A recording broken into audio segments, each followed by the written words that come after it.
who was in fact standing right beside him for agreeing to his 20-point peace plan for Gaza. Then he issued a warning to the Palestinian group Hamas that Israel will have the United States' quote-unquote full backing to destroy the militant group if they rejected this deal. Meanwhile, PM Narendra Modi has welcomed the announcement of a comprehensive plan to end the Gaza conflict. The PM said that the plan provides a viable pathway to long-term and sustainable peace for the Palestinian and Israeli people as well as for the larger West Asian region. My colleague Tony Waterman gets you more, but first, here's Trump and Netanyahu for you. Israel would have my full backing to finish the job of destroying the threat of Hamas, but I hope that we're going to have a deal for peace. And if Hamas rejects the deal, which is always possible, they're the only one left. Everyone else has accepted it. But I have a feeling that we're going to have a positive answer. But if not, as you know, Bibi, you'd have our full backing to do what you would have to do.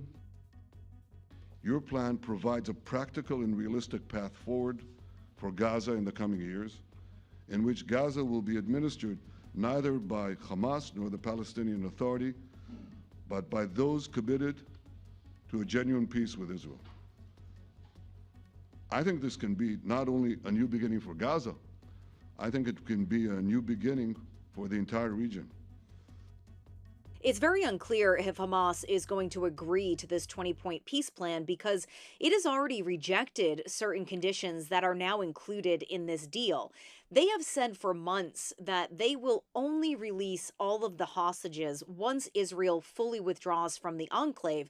But under this plan, the hostages, dead and alive, would be released within 72 hours of an agreement, and there is no clear timetable for Israeli military withdrawal.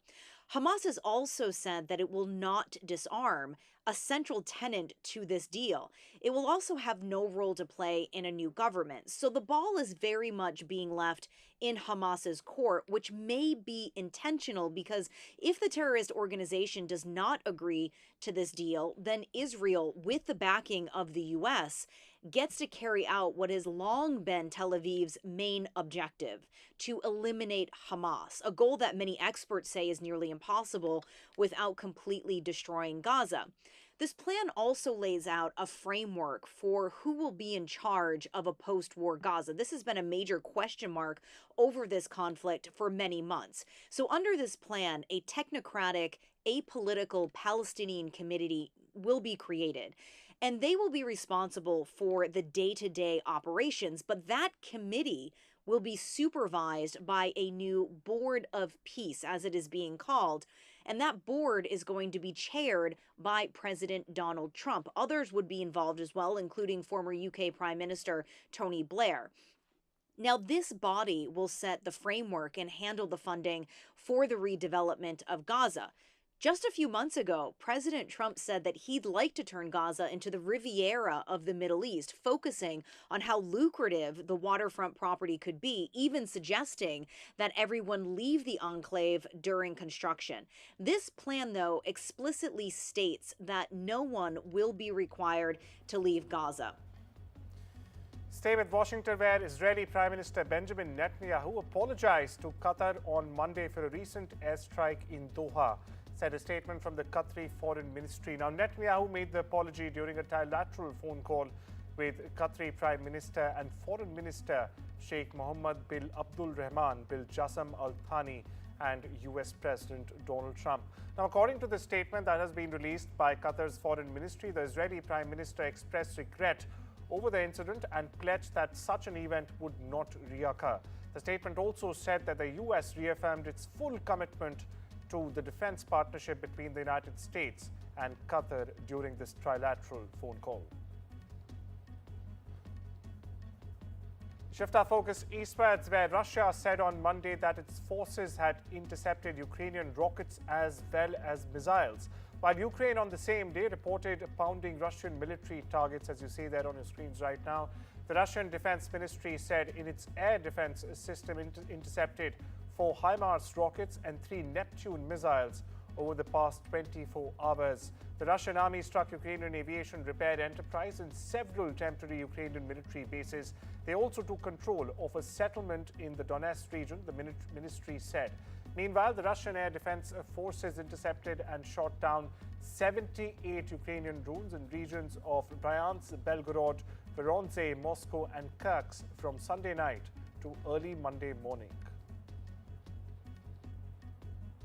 Canada has formally designated the Lawrence Bishnoi gang, or the dreaded Lawrence Bishnoi gang, as a terrorist entity under its criminal court. It cited the group's violent activities, intimidation tactics, as well as threats to members of the Indian diaspora. Now, for prospective viewers, the Bishnoi gang in recent months has allegedly been involved in firing shots at comedian Kapil Sharma's newly opened cafe because actor Salman Khan apparently was invited for the inauguration. My colleague Maha Siddiqui joins us with the latest straight from Vancouver. In a consequential move, Canada has listed the Lawrence Bishnoi gang as a terrorist outfit. This will now give the law enforcement agencies the ability to be able to seize their property as well as freeze their accounts. It will also give them more tools of prosecution, for instance, to be able to crack down on the recruitment by this gang as well as clamp down on the travel by the gang members.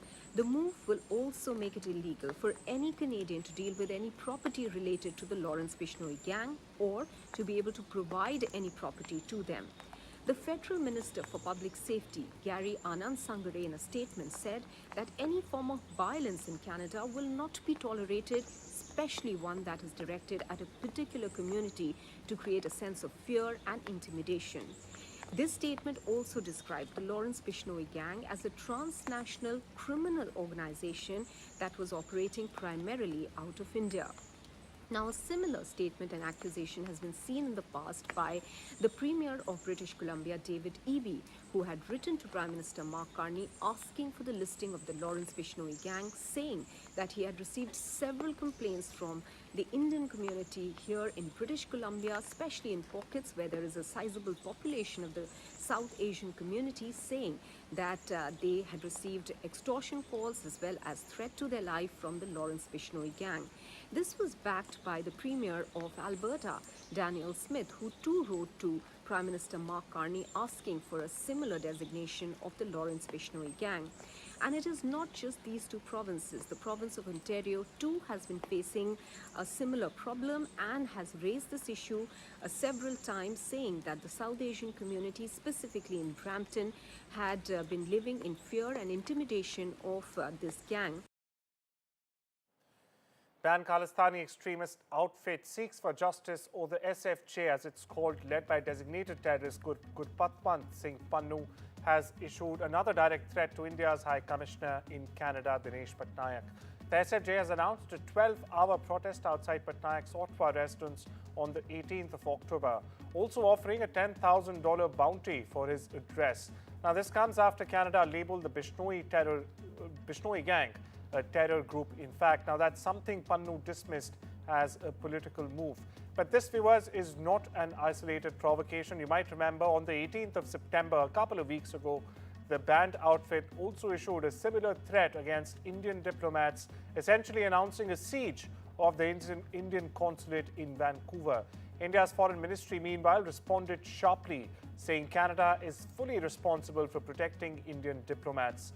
Meanwhile, talks between both the sides are ongoing, even as banned outfits like the SFJ threaten further disruption. Over in the UK, Mahatma Gandhi's statue in Tavistock Square, London, was defaced on Monday. Now, it comes just days before the annual Gandhi Jayanti celebrations are scheduled to take place at the site on the 2nd of October. That's Tuesday, in fact. That's tomorrow, in fact. The High Commission of India has strongly condemned the incident, calling it a shameful act and an assault on the legacy of non-violence. In fact, in a post on social media X, the Indian mission said the desecration was reported to local authorities. Even its officials were on site to coordinate the restoration of the monument to its original state. Pakistan-occupied Kashmir is witnessing one of its largest protests in recent history, viewers. This as the Awami Action Committee, or the AAC as it's called, launched sweeping demonstrations across the region on Monday. The call for a shutterdown and wheel jam strike, potentially indefinite in this case, has triggered heightened tensions, with Islamabad deploying security forces en masse and also cutting internet access from midnight to curb mobilization. Here's a report.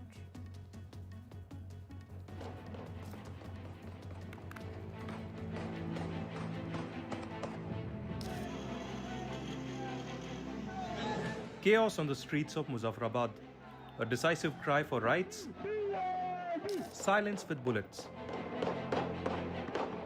What began as a peaceful protest has now turned into one of the deadliest uprisings in the Pakistan-occupied Kashmir in recent years. 2 people killed, 22 injured, and a city in lockdown. Witnesses say armed thugs, backed by the Pakistan Army and the ISI, supported Muslim Conference, opened fire on unarmed civilians demanding nothing more than their basic rights. For the past 24 hours, Muzaffarabad has been at a standstill. Shops shut, businesses closed, and a transport halted, part of a massive strike led by the Awami Action Committee. The protesters are not just on the streets. They have a detailed charter of 38 demands. These include abolishing privileged assembly seats reserved for the refugees in Pakistan, immediate end to luxury lifestyle of elite government politicians, ending the looting by mobile companies, reforms in governance, and even construction of vital infrastructure like highways, tunnels, and an international airport. They want clean drinking water, fair electricity tariffs, better education, local jobs, judicial reforms, and an end to corruption. Traders, students, farmers, even section of society has rallied behind the call for justice. But what has shaken the valley is the sheer defiance in the face of force. Protest leaders call this a decisive battle, urging all of Jammu and Kashmir to come out for their rights and join the indefinite strike against the Pakistan government and Pakistan deep state. As bullets fly and anger boils over, the protests in Pakistan-occupied Kashmir have sent a chilling message across the region. When the demand for dignity is met with violence, the cry for justice only grows louder. And the Gen Z in Muzaffarabad are out on the streets demanding accountability. With Aditya Raj Kaul, Bureau Report, NDTV.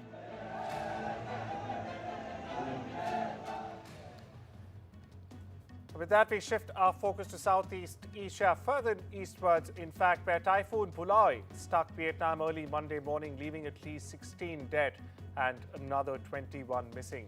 After making landfall in the northern central Vietnamese province of Ha Tinh, Bulaoy caused massive destruction in 3 provinces, also blowing off roofs and toppling trees and utility poles in certain cases.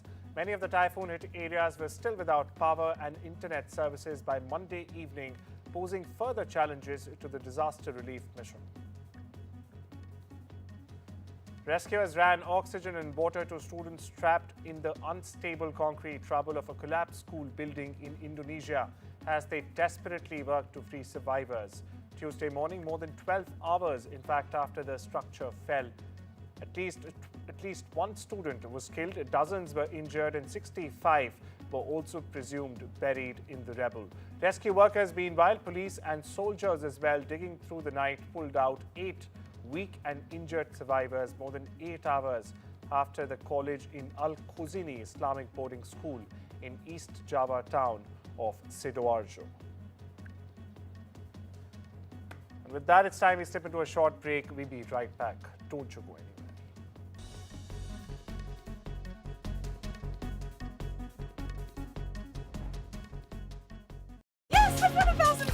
Play bingo at Tombola for free. There's £100,000 to be won throughout September. Open for fun.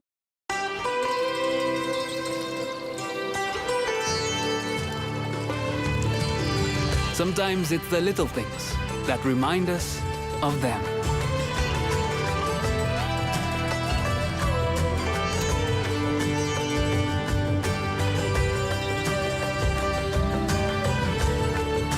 Stay close, even when you're far apart.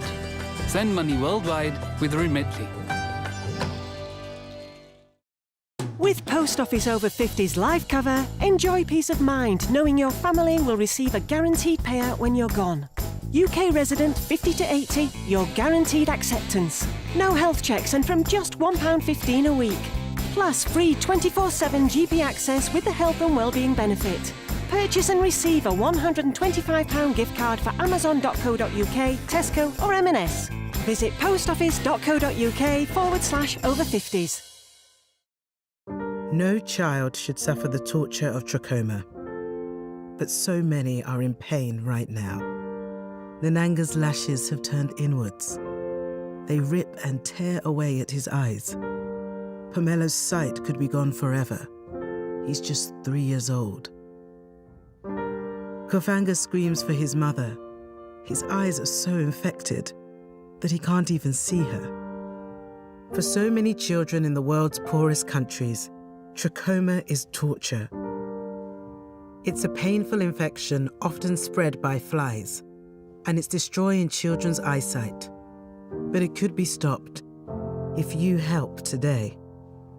By calling 0800 038 4926 and giving £1 a week to Sightsavers, you can help make sure children get the treatment they desperately need. You'll help us bring them the medicines and the care that can treat infections. And that means you'll be helping to save children from the torture of trachoma and a life of blindness. Please help us reach them. Call 0800 038 4926. Text C13 to 82727 or go online and give just £1 a week now. Because we need you to help save the sight of children like Nananga. We need you to help save them from the torture of trachoma. With II's low flat pension fees, you could retire with more. Really? Open an interactive investor personal pension today. In People's Postcode Lottery's October draws, we're offering new players the first month free. Sign up before midnight tonight.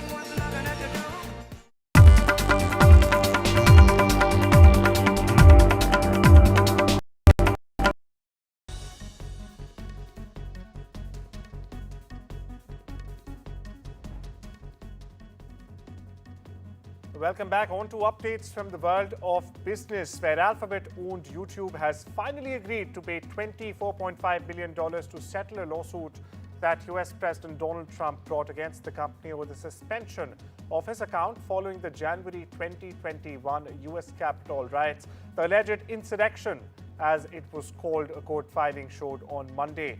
Now, this deal makes Google the last of the three big tech companies to resolve lawsuits Trump brought back in July 2021, accusing the company of unlawfully silencing conservative viewpoints. Now, Trump had also sued Twitter, now known as X, and Facebook owner Meta, as well as Alphabet's Google, and their chief executives in July 2021. While Alphabet-owned YouTube has agreed to pay $24.5 billion to settle a lawsuit Trump brought against the company over the suspension of his account following the 2021 Capitol riots. A court filing showed this on Monday. Stay with the US, where President Donald Trump signed a proclamation Monday to impose tariffs on imports of timber, lumber, and their derivative products to bolster American industry and protect national security. At least that's what the Trump admin has been claiming.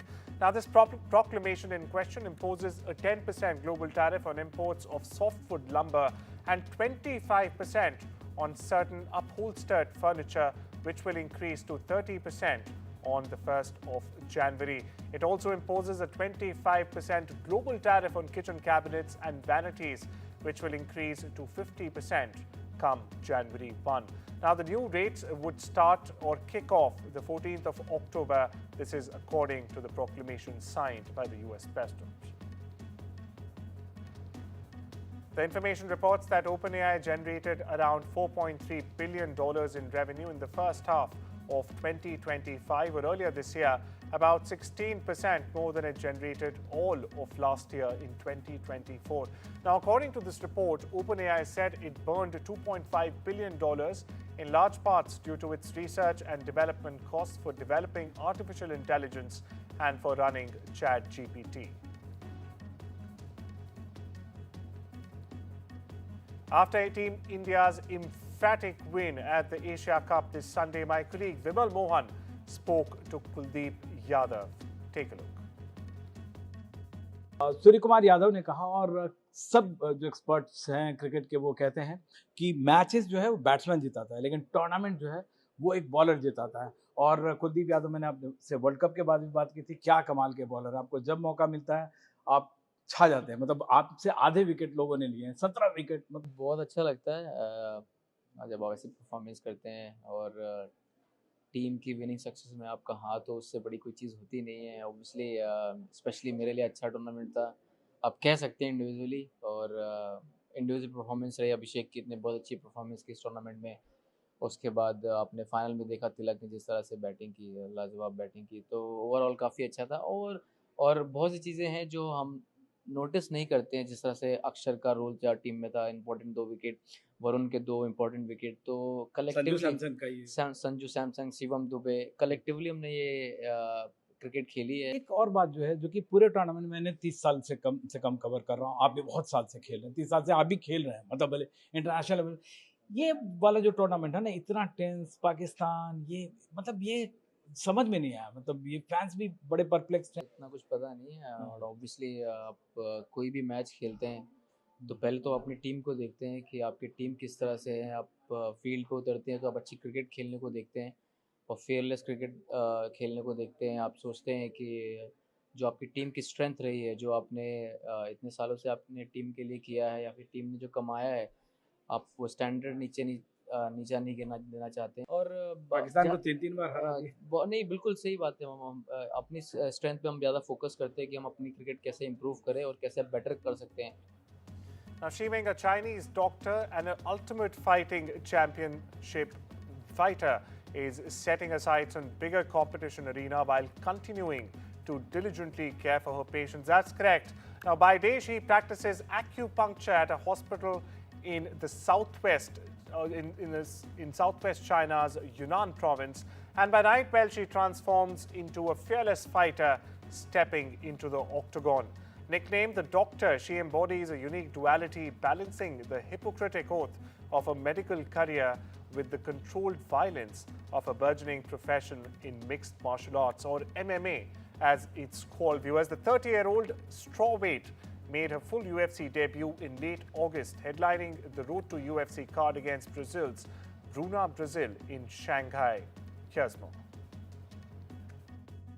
也是因为这一次是在上海比赛，然后有这么多中国人在支持我，给我加油。如果我没有把冠军留住的话，我觉得也是一种很大的错误。这一次的比赛是我目前为止上过的最大的一个国际舞台，然后我还没有办法把这些压力变成动力。然后每天晚上睡觉的时候，我就会想很多，回看我的笔记，去回忆我哪里做的不对，然后想改进一下。 Meanwhile, in the world of entertainment, viewers, music icon Madonna sat down with Jay Shetty for her first ever podcast interview on Purpose with Jay Shetty. Now, the Material Girl talked about her decades-long spiritual journey as well as life-changing highs and lows, including her unhappiness despite worldwide success, being raped while living in New York and contracting sepsis and waking up in the ICU while rehearsing for a tour. Let's listen in. I had everything that people would assume would give you happiness.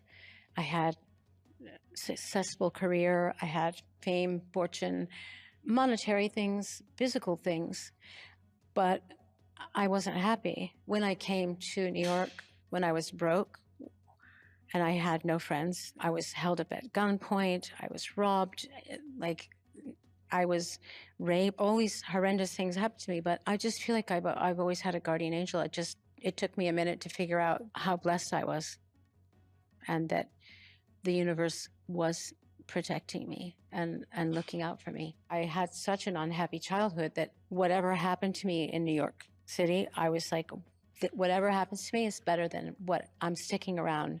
I'm not going back.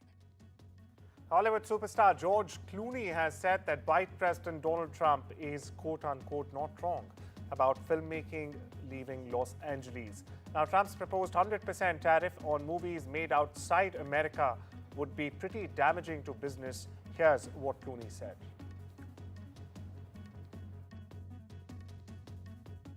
If it really happens, it would be pretty damaging to the business. Look, he's not wrong about the idea that businesses have left Los Angeles. They have in droves. What we need is, the incentives, the tax incentives that you get here in New York. By the way, they're building studios here because there's so much work.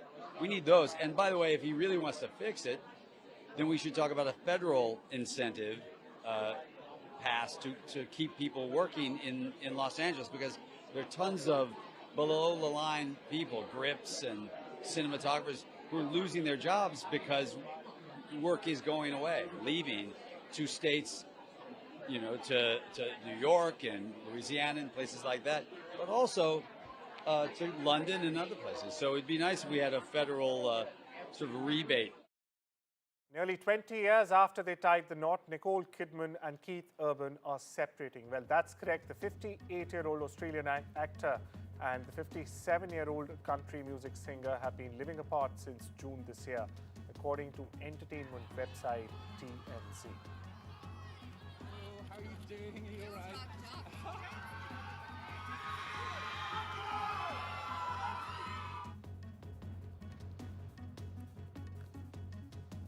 And well, with that, it's a wrap on this Tuesday edition of the World Report. I'm Arjun, Samar, Mahendran. Take care and have a wonderful day.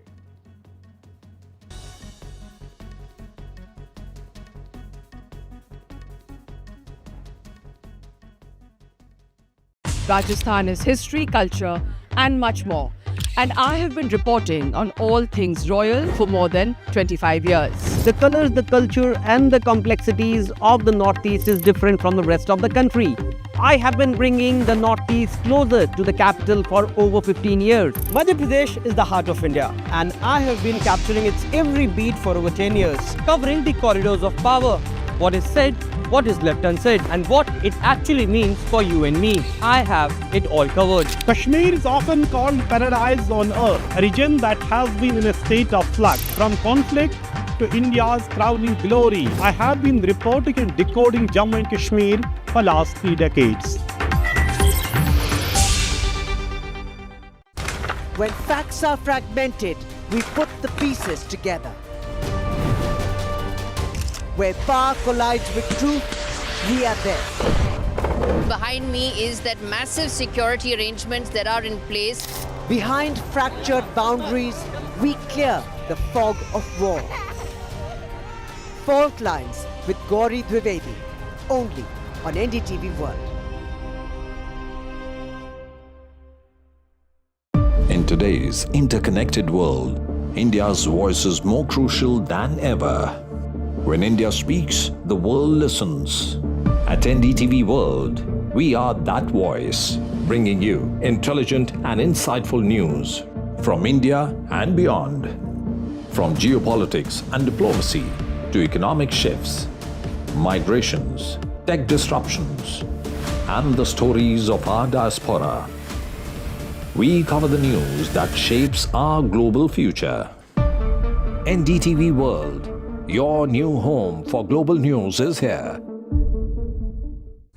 When facts are fragmented, we put the pieces together. Where power collides with truth, we are there. Behind me is that massive security arrangements that are in place. Behind fractured boundaries, we clear the fog of war. Fault Lines with Gauri Dwivedi, only on NDTV World. Rajasthan is history, culture, and much more. And I have been reporting on all things royal for more than 25 years. The colors, the culture, and the complexities of the Northeast is different from the rest of the country. I have been bringing the Northeast closer to the capital for over 15 years. Madhya Pradesh is the heart of India, and I have been capturing its every beat for over 10 years, covering the corridors of power, what is said, what is left unsaid, and what it actually means for you and me. I have it all covered. Kashmir is often called paradise on earth, a region that has been in a state of flux from conflict to India's crowning glory. I have been reporting and decoding Jammu and Kashmir for last 3 decades.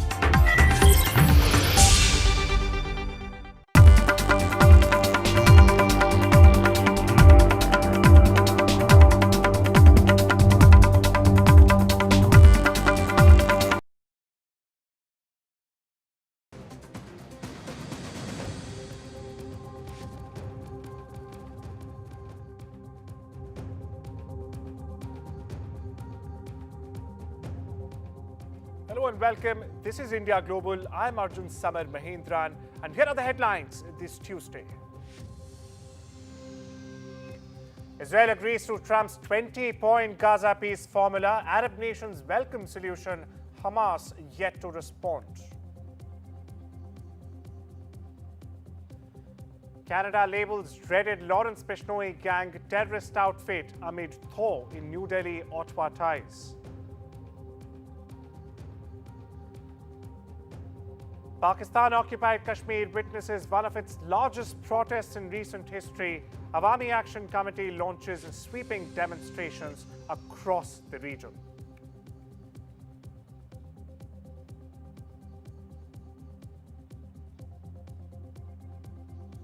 IMF imposes ceiling on Dhaka's further borrowing. Move reveals Bangladesh economy may very well be headed for a major crisis.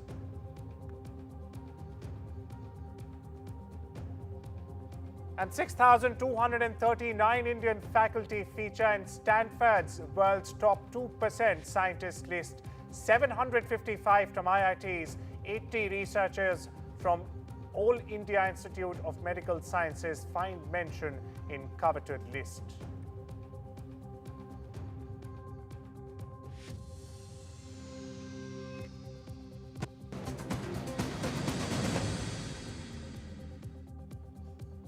Here's our top focus this Tuesday on India Global. Now, with Netanyahu by his side, US President Donald Trump has unveiled a sweeping peace plan.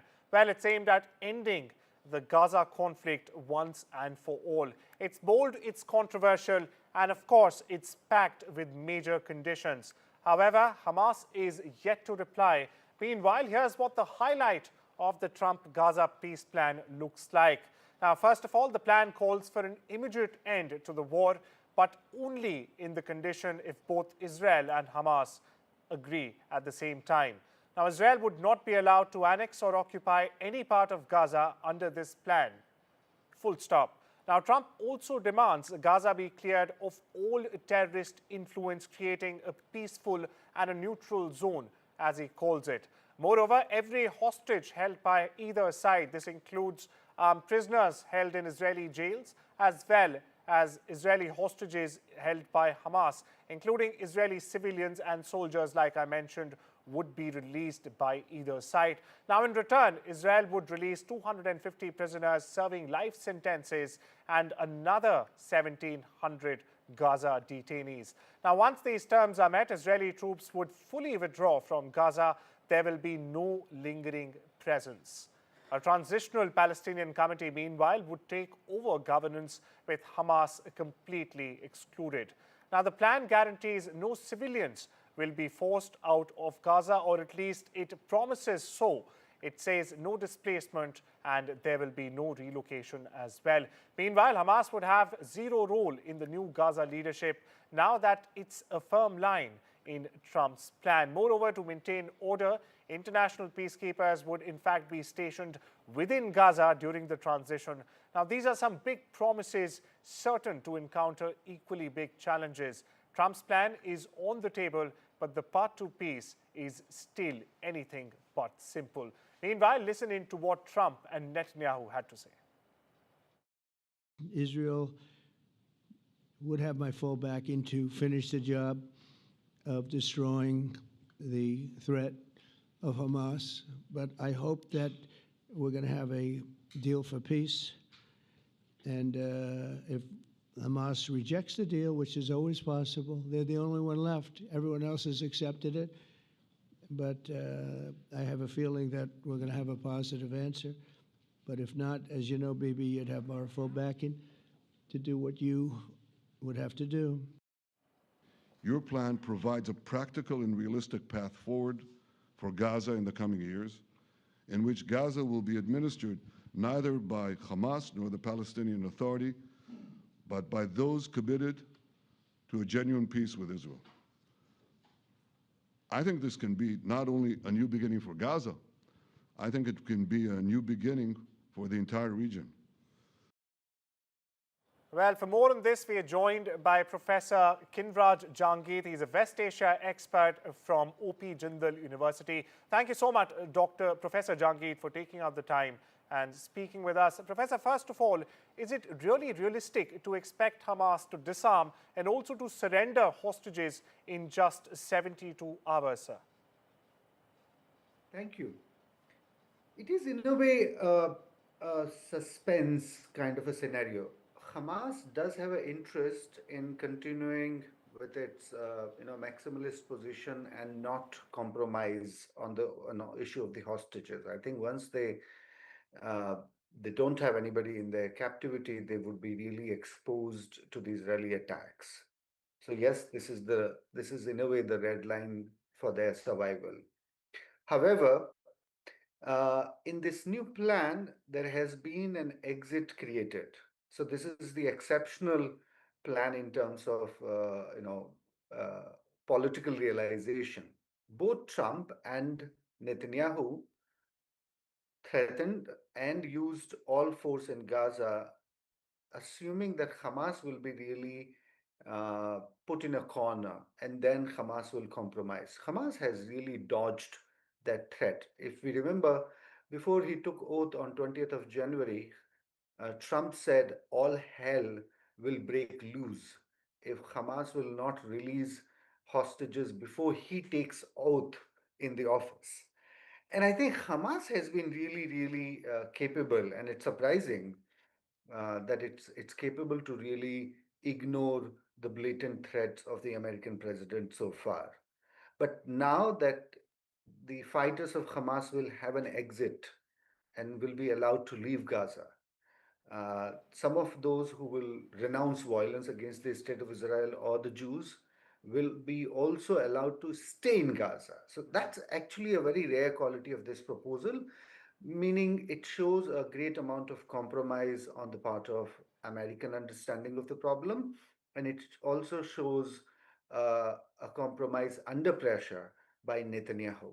Professor Jangid, speaking of the other side, can Netanyahu realistically commit to a full pullback without fracturing his own coalition? And we've seen the amount of cases and the protests against Netanyahu, the Saturday protests as they're called, by family members of the hostages that are still in Gaza. Can Netanyahu commit a full pullback without fracturing his own coalition?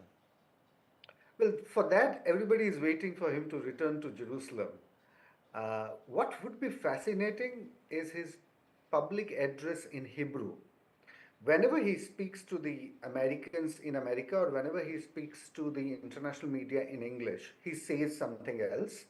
And when he speaks to his people, meaning his coalition partners and his base, he speaks to them in Hebrew. And he certainly conveys to them differently. He doesn't appear under pressure. He makes all kind of false, pretenses of winning this war. So I think he does have an open political minefield when he goes back to Jerusalem, and everybody is waiting to see how he will stand that kind of a political fallout. Interestingly, the opposition parties of Israel have come forward like they did in the last 2 years. They have said this to Americans that we will fully support Netanyahu government if his ultra-nationalist, radical, maximalist partners will depart from the government. All right. A very, very interesting, I'm so sorry to interrupt you, Professor. A very interesting point, in fact, you raised that Netanyahu, when he speaks in English in front of the Americans, the tone and tonality and even the weight of words is very different. Now I want to ask you about, very quickly rather, because we're falling short on time, about the third party engaged here, which is the Arab powers or the Arab leaders. Now, why have the Arab leaders or the powers suddenly backed Trump? What's changed geopolitically all of a sudden? Well, I must say that for the first time, the Arab states have really been united. Remember, not only Donald Trump made Netanyahu to accept the proposal, he made Netanyahu apologize to the Qatar Prime Minister yesterday. So there was a phone call sitting next to Trump. Netanyahu had to apologize to Qatar for the airstrikes in Qatar. And I think Saudi Arabia is another very important player in the Arab world that told Trump that there won't be any American diplomatic space if America allows Israel to capitalize on this blank check. And that's why Donald Trump, a few days back, before this peace proposal, he told Israelis, I will not allow annexation of the West Bank. Yes. Now, to many radicals in Israel, that was quite a rude realization, because they were believing that Donald Trump doesn't really restrict Israel from anything. So I think Arab world and some of the Arab leaders have been extremely independent in their thought, and it's a good thing. It's a good thing for the Palestinians that these Arab leaders, for the first time, united in their thought and united for a cause. We really hope to see the end of this grinding war sooner than later. Meanwhile, thank you so much, Professor Jahangir, for taking out the time and joining us on this very important issue. Now, viewers, we shift our focus northwards towards Canada, where the country has declared the dreaded Lawrence Bishnoi gang linked to numerous violent crimes in India and Canada, a terrorist organization. Now, this move has deep legal and also diplomatic consequences for those who are not aware with the developments of this case. Canada's terror listing now gives federal authorities power to freeze assets, block funding, and charge anyone supporting this gang or a terror outfit, as it's being labeled now. Meanwhile, officials say that the Bishnoi gang has threatened and extorted members of diaspora communities, including Indians, especially in British Columbia, Alberta, and Ontario. Now, the group is also linked to the 2022 murder of rapper Sidhu Moosewala and threats against numerous Bollywood stars, including Salman Khan, the recent firing on Kapil Sharma's cafe in Canada as well. Now, the listing comes after demands from Conservative leader Pierre Poilievre and premiers in British Columbia as well as Alberta, calling it long overdue. Meanwhile, the gang is led by Lawrence Bishnoi. He's currently behind bars in India, but still active through a network of over 700 alleged members.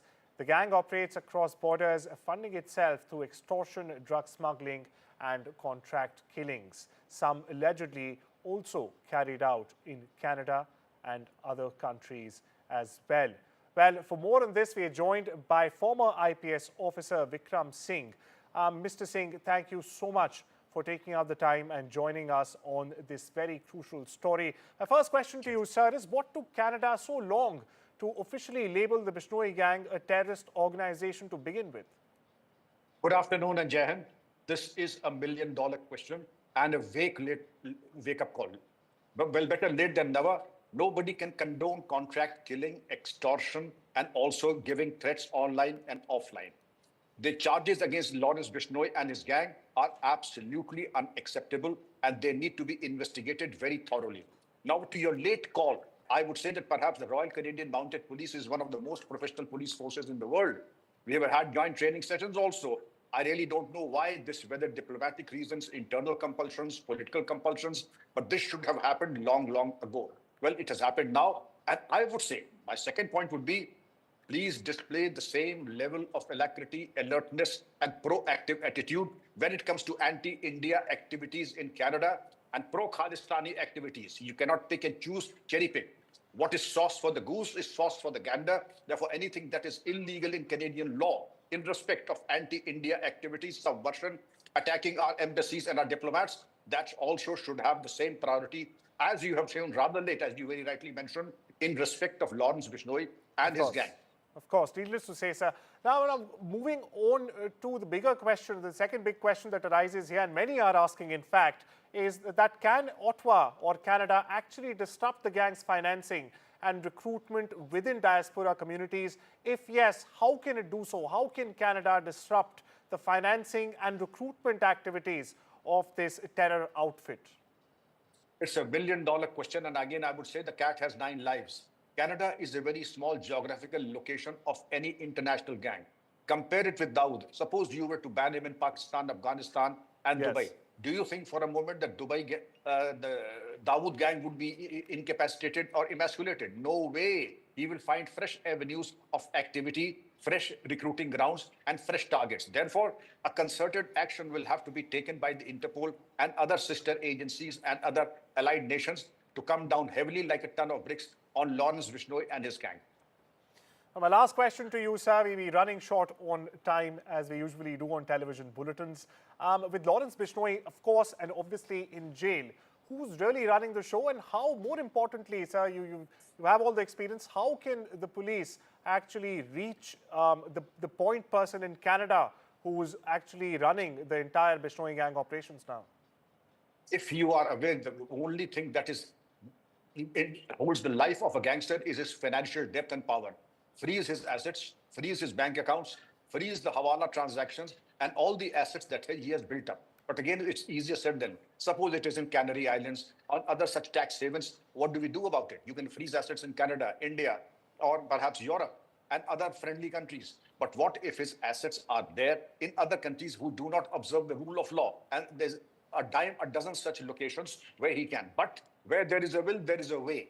Again, I would say that if a resolute nation decides to go after the gangsters, his assets, his gang members, the assets of his gang members, and emasculate where it hurts the most, the financial base. And it can be just perfectly doable. Where there's a will, there's a way, says Mr. Singh. Thank you so much, sir, in fact, for joining us once again on this very important broadcast. Viewers, now we shift our focus to South Asia, where Pakistan-occupied Kashmir is witnessing one of its largest protests in recent history. Now, this as the Awami Action Committee, or the AAC, has launched sweeping demonstrations across the region on Monday. Massive demonstrations are being held across Pakistan-occupied Kashmir after Awami Action Committee has called for protests over the denial of fundamental rights to people. The committee had earlier as well announced a lockdown on Monday to send a loud and clear message, as they call it, to grant people their rights. The call for a shutdown and wheel jam strike, potentially indefinite in this case, has triggered heightened tensions, with Islamabad also deploying security forces en masse and even cutting internet access from midnight to curb mobilization. Here's a report.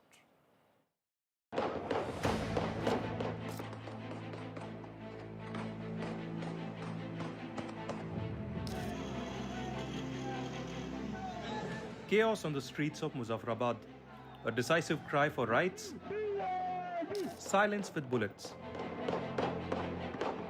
What began as a peaceful protest has now turned into one of the deadliest uprisings in the Pakistan-occupied Kashmir in recent years.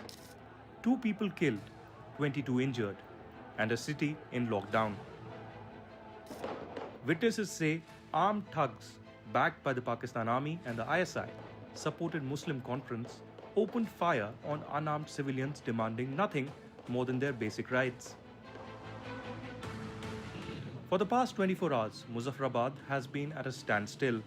Shops shut, businesses closed, and a transport halted, part of a massive strike led by the Awami Action Committee. The protesters are not just on the streets. They have a detailed charter of 38 demands.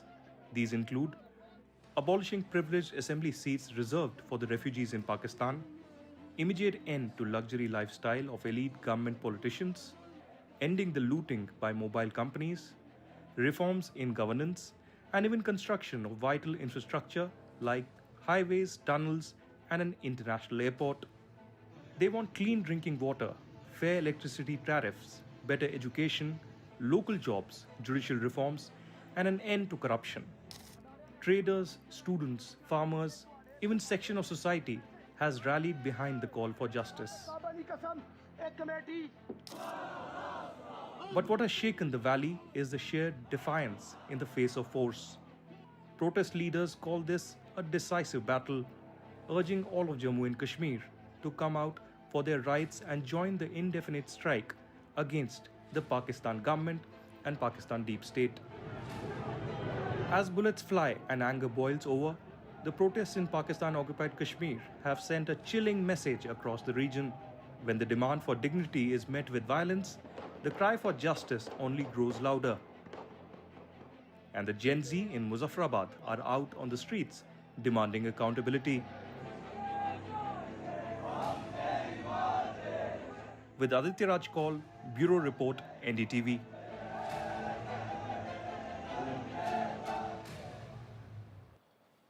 Well, the cry for justice is only growing louder across Pakistan-occupied Kashmir. My colleague Aditya Raj Kaul, in fact, gets us the latest.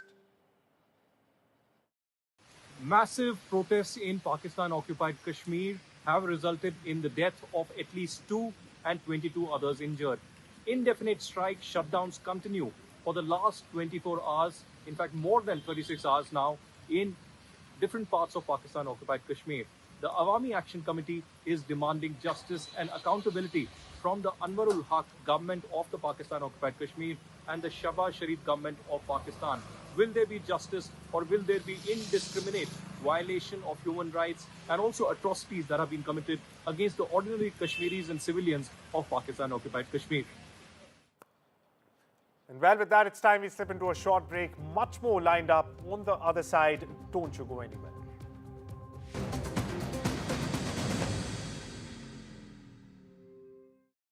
It was so painful to watch. I sat there and I held her hands. She just went.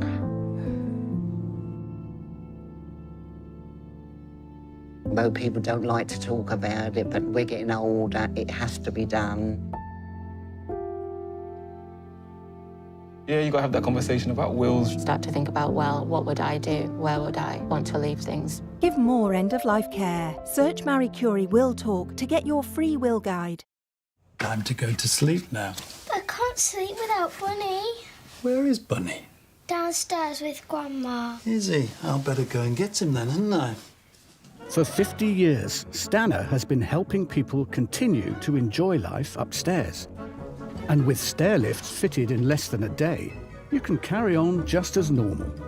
But Bunny can't sleep without Teddy. Contact Stana now. Stana, enjoy the life upstairs. Our first year as a family flew by. And now, I want to make sure he'll be financially protected for all his birthdays to come. That's why I'm calling Smart Insurance. Hi, how can I help? Hi, I'd like a quick quote for family life insurance. OK, you can choose a benefit amount up to £750,000 depending on your age. That's great. If you're a UK resident aged 18 to 64, you can apply with just a few health and lifestyle questions. For £250,000 of cover, the price starts at just £14.77 a month. That's less than I thought. And could help my wife pay off the mortgage. And with our Smart Family Guarantee, you'll have peace of mind.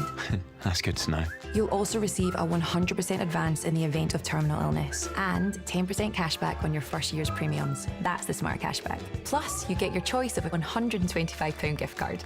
Protect the life you've built the smart way. To get a free quote today, call our specialist UK team on 0808 141 5855 or visit smartinsurance.co.uk.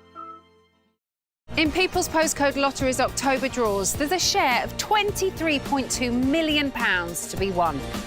Sign up before midnight tonight.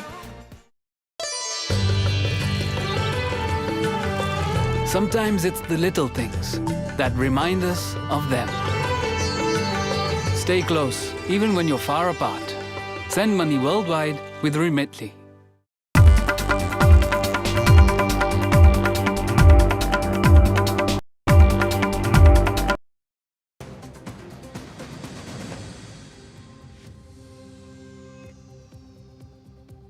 Welcome back. You're watching the Tuesday edition of India Global. We shift our gaze to the UK, viewers, where a powerful symbol of peace has been defaced in London. On your screens right there, Just days before Gandhi Jayanti, the iconic statue of Mahatma Gandhi at the Tavistock Square was vandalized with anti-India graffiti. That's correct. Now, the statue, a bronze figure in a meditative pose, has stood since 1968 near University College London, where Gandhi also once studied law.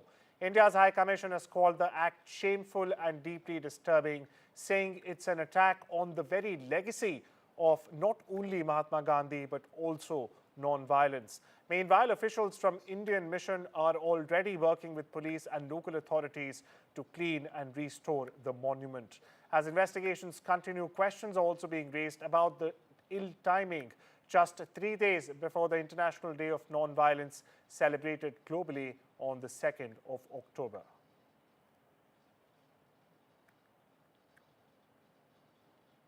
We shift our focus to Bangladesh, where the International Monetary Fund, or the IMF, is tightening the screws on Dhaka's foreign borrowing. That's right, for the first time ever, viewers, the IMF has placed a strict ceiling on, in fact, how much the country can borrow from abroad. Now, the move is being seen as a direct response to what it now calls as rising debt risk. Bangladesh, for perspective, can borrow no more than $8.44 billion in the current fiscal year or the 2025-26 fiscal year, broken into quarterly limits that too, with just $1.91 billion allowed in the first quarter.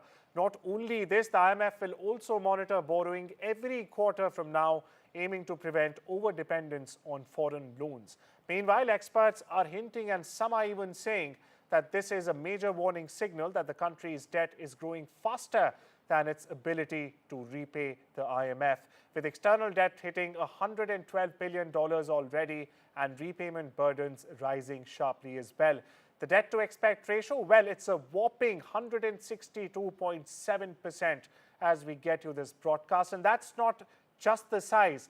Many of these loans also come with tough market-based terms, pushing repayment risks even further. Economists are urging caution, use foreign loans wisely, ensure projected returns, and most importantly, cut reliance on international borrowing. Otherwise, what was once a development tool could very well turn into an economic trap for Dhaka. Because India's scientific community is on the global radar once again. That's to a whopping 239 Indian researchers have been named in Stanford University's prestigious world's top 2% scientists list for 2024. Now, leading the charge are the IITians with 755 scientists, followed by the NITs, IISc Bangalore, and an impressive 80 from the All India Institute of Medical Sciences, or AIIMS, with 56 from AIIMS Delhi alone. Now, this global recognition only proves and underlines further that India's research ecosystem is thriving. Be it medicine, information technology, or engineering, Indian scientists are making waves worldwide. And the future, well, it certainly looks bright.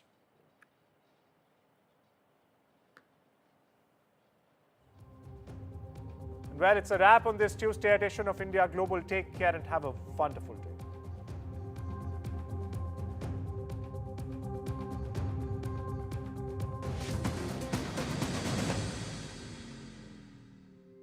Since I retired, I've finally got time for the important stuff, like helping my family manage financially if anything happens to me. Which reminds me. Welcome to British Seniors, the UK's #1 rated provider of over 50s life insurance. Hi, I'd like a quick quote, please. We're proud to offer our seniors lifetime guarantee. With 100% of claims having been paid, we guarantee your premiums will never go up and that you'll speak to one of our specialists in the UK. UK residents aged 50 to 80 are guaranteed to be accepted. Depending on your age, your loved ones can get a cash payout up to £10,000. And that money could help with my funeral costs, or as a gift for my granddaughter. I'll do it. Plus, when you sign up, you'll receive a £135 gift card and free 24/7 GP advice and health services. Be proud to protect your loved ones with British Seniors. To get a free quote today, call our UK team on 0800 977 6843 or visit britishseniors.co.uk. Please, can you send someone out? The poor thing is so skinny, I don't think he can walk. Oh, the poor thing. This is awful. OK, let me take an address. Today, the RSPCA will answer over 2,000 calls about animal cruelty and neglect. Just completely unacceptable, isn't it, mate? Today, we will need to take over 100 animals into our care. Today, we urgently need your help to save them. Please call 0800 121 4228. Every minute of every day, animals are suffering heartbreaking cruelty and neglect. Every day, our team works tirelessly to save them. A gift of just £2 a month will help us do even more. Answer more calls, rescue more innocent animals, and provide more life-saving treatments. But today, animals are suffering terrible abuse and neglect. Help us save them. He's just been left tied up, I think. Poor thing's got no hair on him. He's in a terrible state. Today, please call 0800 121 4228 or text TODAY to 82727 and give £2 a month. That's 0800 121 4228. Thank you. At Tesco Mobile, we're celebrating 30 years of Club Card. And we've got a gift card just for you. Get our unlimited data SIM for just £20 a month with Club Card prices, saving you £120. And we'll give you a Tesco gift card worth £30. Now for the hardest decision, what to spend it on. It pays to be connected. Search Tesco Mobile. Every little helps. Life is complicated. Hastings Direct Car Insurance is simple. You've got a lot going on. A lot. Trying to save can really grind your gears. So come on, let's get a great deal off the ground! Nice driving. Hastings Direct is simple. Great cover, great price, and a great app makes us one of the UK's top choices when comparing car insurance online. Hastings Direct. Simplicity is the best policy.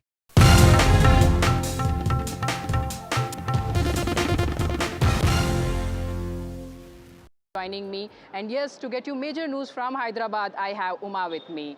Now I'll leave it to you, Vijay, to take us through what is really happening in Tamil Nadu related to Karur.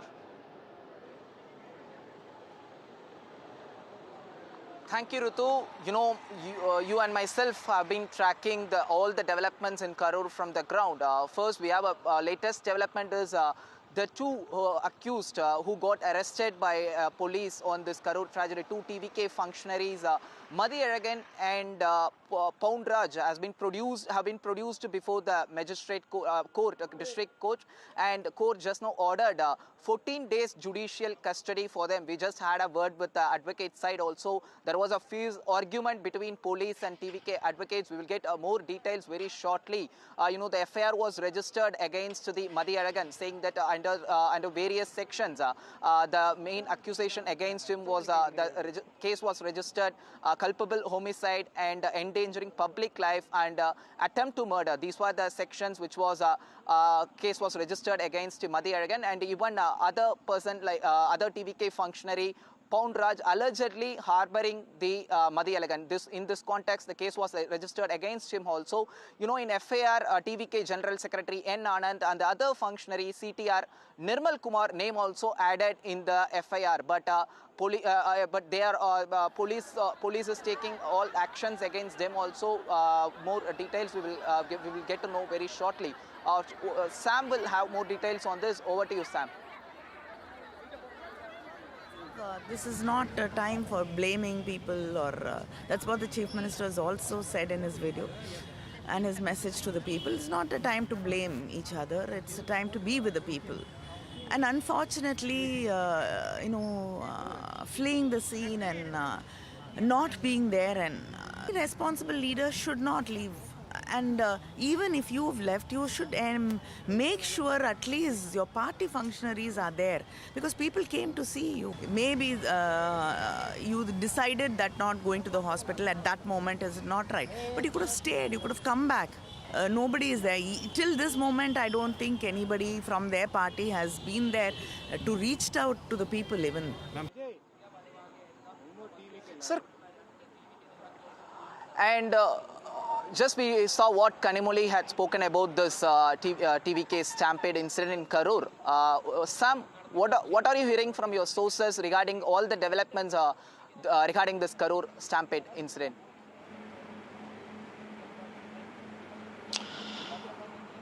Well, Vijay, to put things in perspective, the police have arrested 2 people so far in the TVK Karur stampede case that killed 41 people. They began with the arrest of Madhi Alagan, the TVK's District West Secretary in Karur, who had originally applied for permission for Active Vijay's rally there on Saturday. Now they have also arrested Masi Poundraj, who police say harbored Madhi Alagan when they were on the lookout for his arrest. As we speak now, 2 other leaders who have been named in the FIR, the TVK's General Secretary Busi Anand and its Deputy General Secretary Nirmal Kumar, they have moved the Madurai bench of the Madras High Court asking for anticipatory bail, saying that they are in no way connected to the stampede. They are innocent, they don't have any criminal antecedents, and that the police are likely to arrest them. In that context, they have sought anticipatory bail. And they say there was a gang of goondas who had infiltrated into that rally, caused trouble, and then that led to a stampede, they allege. They refer to an incident of somebody hurling chappals at Vijay. That triggered confusion. They also point out there was an ambulance for no reason sent inside the crowd without any patient. That also led to a commotion. And they also say the police had not given them adequate protection nor deployed adequate forces. And for no reason, they made Vijay stop at some point 50 meters before the designated spot. And they also say there was a lathi charge by police without any reason. And soon after the tragedy, the party chief TVK Active Vijay has released or announced a 20 lakh relief for every family of these people who either died or who are now injured and being treated. In this context, they have sought anticipatory bail. The case is likely to come up on Friday, but the police have denied these allegations and they squarely blame on TVK team for this whole stampede tragedy. Vijay. Thank you, Sam. We have another important question. What we have to ask now is here, people are expecting when Vijay will be visiting the Karur to console the families, victims' families. So this is the biggest question right now. We have even DMK criticize and other parties criticize Vijay for not visiting the Karur by meeting victims' families. So we have Ashish from Chennai who has been tracking all the developments from Chennai following Vijay's residence. So Ashish, what you are hearing from TVK sources, when we can expect Vijay in Karur?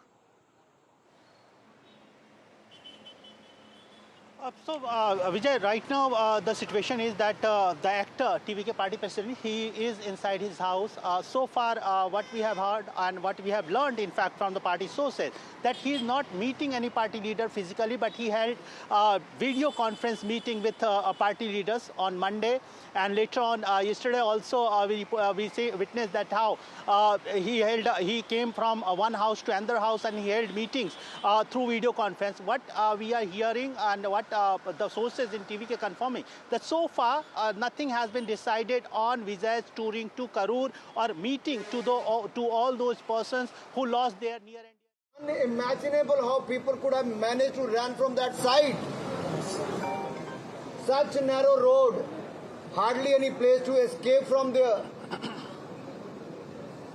Can you imagine what happened that day? If 200, 300 could not fit into that area, how 30,000 people could have managed during that hours? What was administration doing? What was police department doing? What was organizers doing? There are a lot of question marks on all of them. The ruling party and the officials must answer this. And we have sought many answers from the officials, from the administration, and we want them to reply by this weekend so that this committee should finalize the report at the earliest and submit it to the BJP National President. We don't want to delay it. Intelligence failure. We want the DMK party to reply. Intelligence failure also. And if you look at what is the intelligence department doing here? Were they not aware how many people have gathered? If the leader has come late, if Vijay has come late, already there are thousands of people gathered there. What steps have been taken by the police department? Where was local administration? What were organizers doing? Just throwing bottles on them? I think there's many serious questions to be answered. We're going to meet all those families now who have lost their family members. So all of us are going to divide in separate groups and going to visit each and every family so that we try and reach out to them. Thank you. Thank you. Thank you. Thank you. I think now.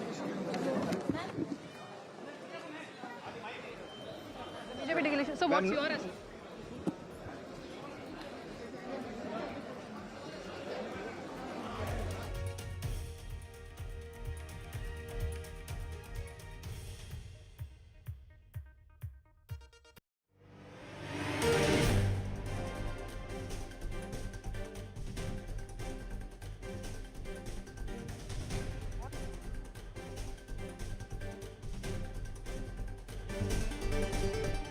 Just we heard what Anurag Thakur has to say about the after meeting victims' families in Karur. He mentioned a lot of things like what is the situation there in hospital, and also we have another developments in court. Just now we heard about what court has to say. They have remanded the two accused from TVK functionary for 14 days.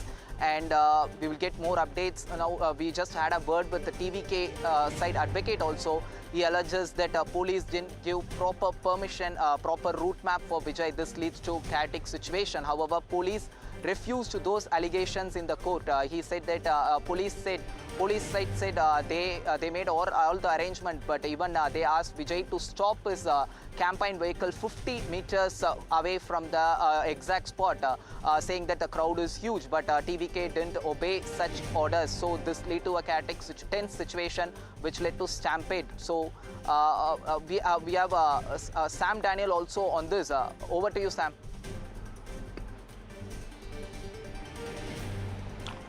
Well, Vijay, this was very much expected now that the police have named these two leaders in their FIR and they have remanded in the court. The court has now remanded them for 2 weeks behind bars. We'll have to wait and watch whether these two leaders too would apply for anticipatory bail. But the FIR specifically has booked them under a case of criminal negligence, a case of attempt to murder and endangering public safety, besides culpable homicide not amounting to murder.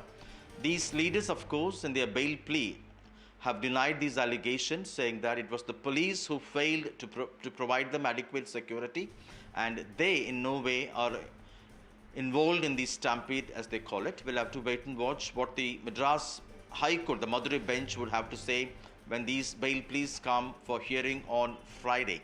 But at the moment, 3 people have been named. One is the party's General Secretary, Bussi Anand, the party's Deputy General Secretary, Nirmal Kumar, and thirdly, Madhu Alagan, the TVK District Secretary who is in charge of the western part of that particular area, who have been booked. Of course, the other person arrested, Vijay, is for harboring Madhu Alagan, particularly when the police was on the lookout.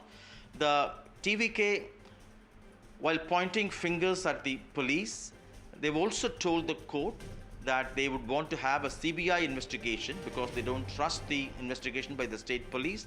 They've also asked the court to order preservation of all the CCTV footage from the stampede site in Karur.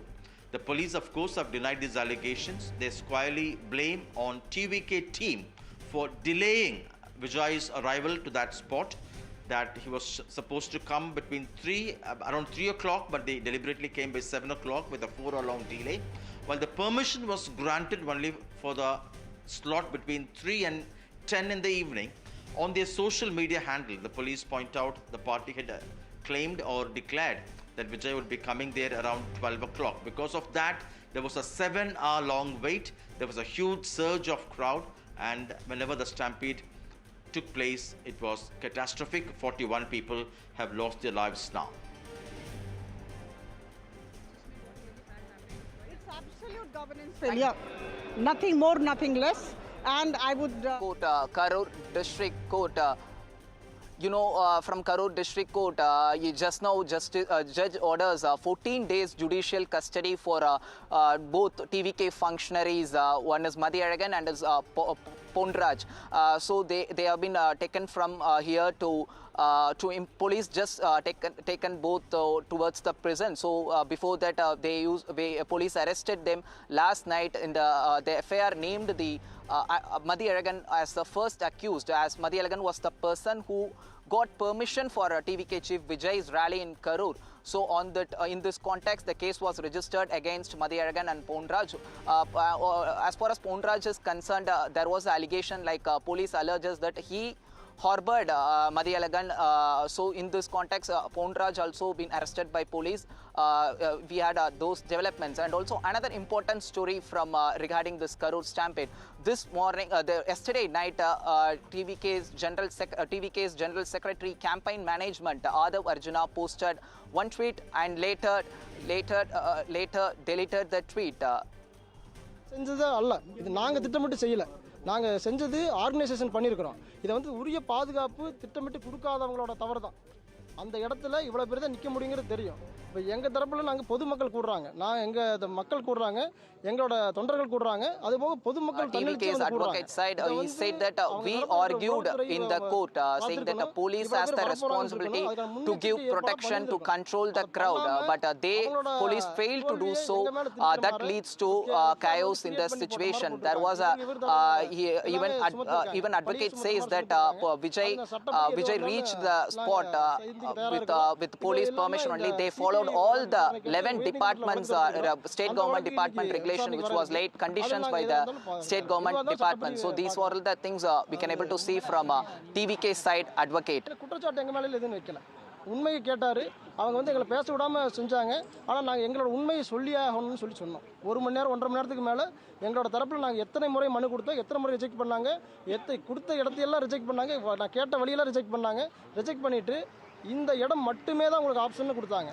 அந்த இடம் வந்து அந்த ஒரு குறுகிய இடங்க, குறுகிய இடம்னு அவங்களே 2025ல ஒரு TVK advocate also says they asked for permission first lighthouse Roundana, which is a different location from where the campaign happened. TVK advocate says they seek permission to do rally on that space because which is wider comparative to the Velusamepuram where exactly the stampede happened. But police side says they denied permission, saying that there was a bridge near to lighthouse Roundana which could lead to a unfortunate incident. So they refused permission for that location. So they gave another location, that is where Velusamepuram. They expect even police side says they brought engineers. TVK brought engineers to measure the area, whether how much crowd that area can able to hold.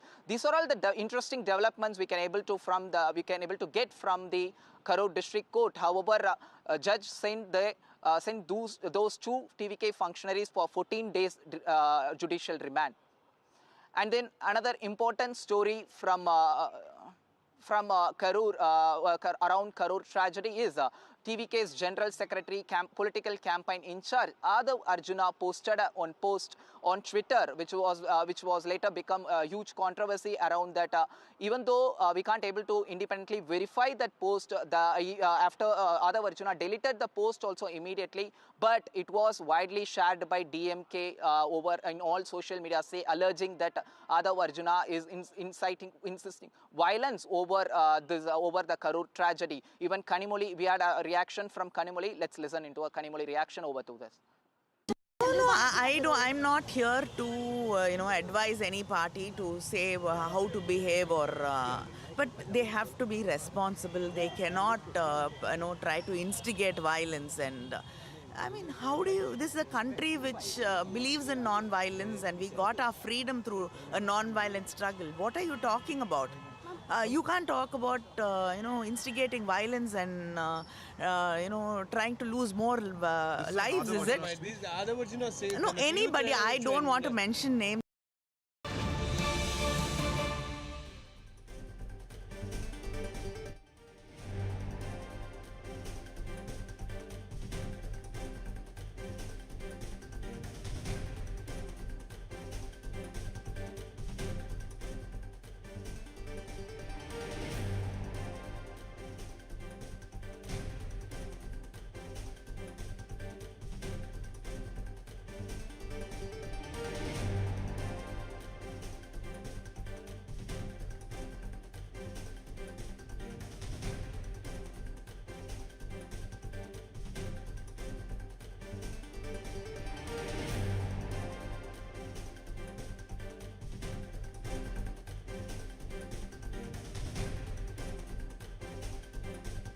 Over TVK leaders' provocative post. There is another one important breaking news over Karur tragedy. Storm over TVK leaders' provocative post. DMK hits out at TVK over Gen Z post. A Raja says, is the post not anti-national? He questions whether the post is not anti-national. You know that TVK Arjuna posted and even he deleted the post immediately, but however DMK circulates the post widely around in social media. They have been criticizing, they are questioning the TVK leader Arjuna over this. Even after he deleted the post, even we got source information from TVK where they clarified they distance themselves from the party and such individual posts. Even TVK sources said the party doesn't encourage such posts, but however DMK criticized Arjuna and TVK over this post. Let's get into the A Raja's bite on this topic. Your second line leader, Arjun, did a Twitter in which he says Sri Lanka and Nepal revolution, this and that. This is a peaceful country, India. Tamil Nadu is having a lot of developments when it is compared to the government of India, GDP, we 8.5, whereas we are having 11.5. When your state is having prosperity, you are claiming something revolution. Is it not anti-national as against the constitution which says sovereignty and integrity of this country? And also deleted it. What does it mean? What culminated to delete it? So you are admitting your own mistakes. You are admitting your own crime and accusing others. This is not fair for the Tamil Nadu culture and Tamil Nadu political culture. Even though Arjuna, after posting such controversial tweet, he deleted the post. However, DMK says this is not encourageable from TVK second line leaders. We have Sam Daniel with us. Sam, how you see this? Even after Arjuna deleted this post, DMK on social media circulating this post. What you are hearing from TVK sources regarding this post? Well, Vijay, it's yet another round of pot shots with the ruling DMK taking on Arjuna, the General Secretary of TVK, on a post which he originally shared on X and then quickly deleted after the ruling DMK had objected to that. It's a post which we did not read it firsthand, but if we have to go by what the DMK claims that Arjuna had shared on X, it talks about if the police turn into servants of their political masters, then there is no other way but a revolution. And he says that's just the way Sri Lanka and Nepal witnessed a revolution by Gen Z, the same thing by youth will happen here too. And that will be the foundation for a change of God and an end note for this rule, referring to the ruling DMK in Tamil Nadu. Many objective, neutral observers say there's nothing wrong in this post. They wonder why Arjuna actually removed it. He's not inciting violence in their view. He's not triggering riots. But for some reason, the DMK finds that there could be a tacit reference that he is encouraging youngsters who follow Vijay to indulge in a kind of an uprising Sri Lanka or Nepal witnessed. And now A Raja, DMK senior leader, saying that it was the DMK's efforts, it was Tamil Nadu's response that has forced this particular leader to delete that post, and there is no need for a revolution in a state that's witnessing a too rigid growth.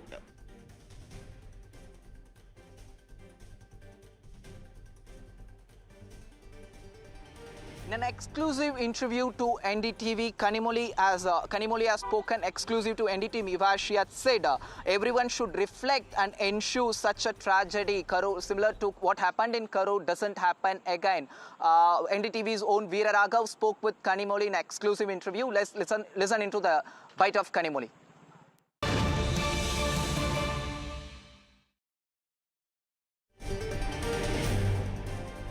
Joining me now is DMK's Parliamentary Party Chief Kanimozhi Karunanidhi, who had visited Karur and had also met the press earlier in the day. Ma'am, 41 people have died. It's an enormous tragedy, one that we've not heard of scale in electoral politics, perhaps anywhere in the country.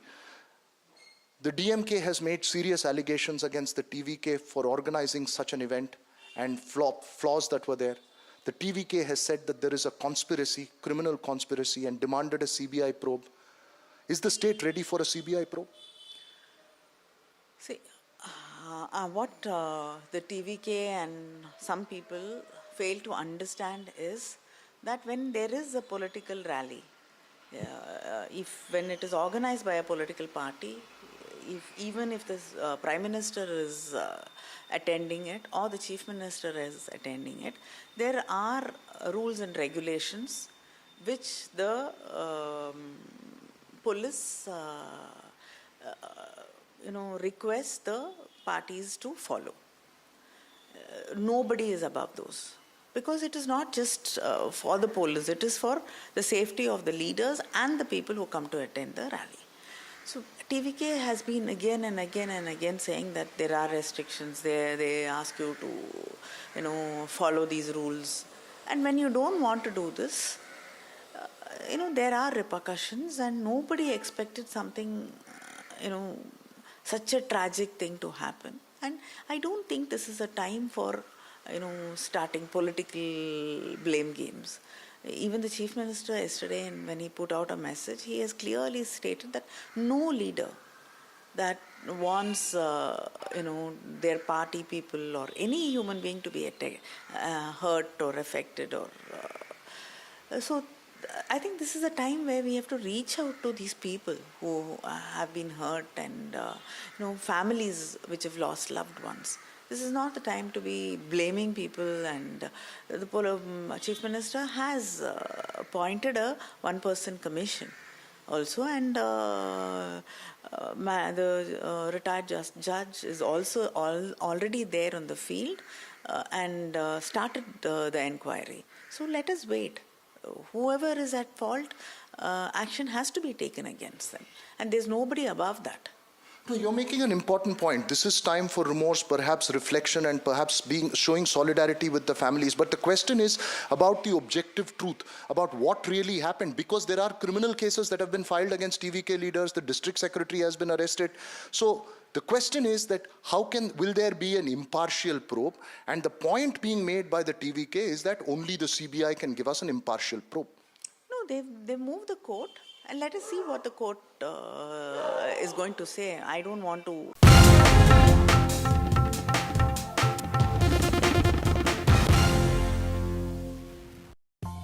Getting out and about isn't as easy as it used to be. HF. That's why I love Wiltshire Farm Foods meals. It means I've always got something tasty in the freezer. And with £5 off your first order, you too can enjoy delicious ready meals with free delivery straight to your door. Just call or go online for a free brochure and they'll send you a £5 voucher too. Wiltshire Farm Foods, that home-cooked taste, delivered. Now with £5 off your first order. Tina's smart. She uses Wise to send and spend money overseas. Tina's gone. Whether she's sending money overseas or paying with the Wise travel card abroad, she could save up to 70% compared to using major banks. Join Tina and 14 million people worldwide who found a smart way to send and spend money overseas. Be smart. Get Wise. It feels good knowing that your future's in hand. Evlo can offer you a loan from £1,000 to £15,000, whether it's for home improvements, new appliances, a car, or for some of life's big moments. So even if you've had problems with credit before, Evlo looks beyond your credit score and always takes a case-by-case approach. Visit evlo.co.uk to get your conditional decision in minutes. Evlo, your future in your hands. Time to go to sleep now. I can't sleep without Bunny. Where is Bunny? Downstairs with Grandma. Is he? I'll better go and get him then, hadn't I? For 50 years, Stana has been helping people continue to enjoy life upstairs. And with stair lifts fitted in less than a day, you can carry on just as normal. But Bunny can't sleep without Teddy. Contact Stana now. Stana, enjoy the life upstairs. Since I retired, I've finally got time for the important stuff, like helping my family manage financially if anything happens to me. Which reminds me. Welcome to British Seniors, the UK's #1 rated provider of over 50s life insurance. Hi, I'd like a quick quote, please. We're proud to offer our seniors lifetime guarantee. With 100% of claims having been paid, we guarantee your premiums will never go up and that you'll speak to one of our specialists in the UK. UK residents aged 50 to 80 are guaranteed to be accepted. Depending on your age, your loved ones can get a cash payout up to £10,000. And that money could help with my funeral costs, or as a gift for my granddaughter. I'll do it. Plus, when you sign up, you'll receive a £135 gift card and free 24/7 GP advice and health services. Be proud to protect your loved ones with British Seniors. To get a free quote today, call our UK team on 0800 977 6843 or visit britishseniors.co.uk.